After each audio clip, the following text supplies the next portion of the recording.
ඔයාලා දන්නවද? මේ ටේක් 3.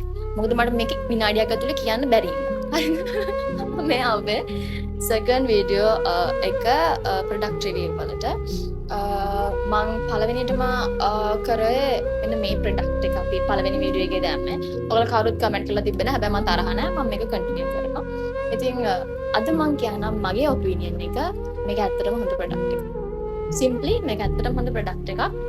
මේක ඩොක්ටර්ස්ලා රෙකමන්ඩ් කරන ප්‍රොඩක්ට් එකක්. මම ගත්තේ ඔයිලි ස්කින් එක. මේකේ නැචරල් නෝමල් ස්කින් එකකුත් තියෙනවා. ඉතින් අරන් ඔය මේ මූණේ අර පොඩක් තියෙන කට්ටිය පාවිච්චි කරලා බලන්න. ෆේක් ගන්නද හොඳ එකක්. අද ප්‍රොඩක්ට් එක තමයි මෙන්න මේක. Cetaphil එකේම මොයිස්චරයිසර් එක. මේක dry to normal skin එක. දැන් මේක පාවිච්චි කරපු කට්ටිය අද අනිවාර්යයෙන්ම කමෙන්ට් එකක් දාගෙන යන්න. මම මගේ රිවිව් එක next video එකේදී දෙන්නම්. එක්ස්පීරියන්ස් එක තියෙන කට්ටිය මේක හොඳයිද, මේක කොහොමද ගෑවහම කැතයිද, අමාරුයිද මූණට වගේ ඔයගලන්ට ඇත්තටම ෆීල් වෙච්ච එක මේක පාවිච්චි කරපු කෙනෙක් ඉන්නවා නම් කමෙන්ට් එකක් දාගෙන යන්න. එහෙනම් මට ඔෆිස් යන්න ලේට් වෙනවා. බයි බයි.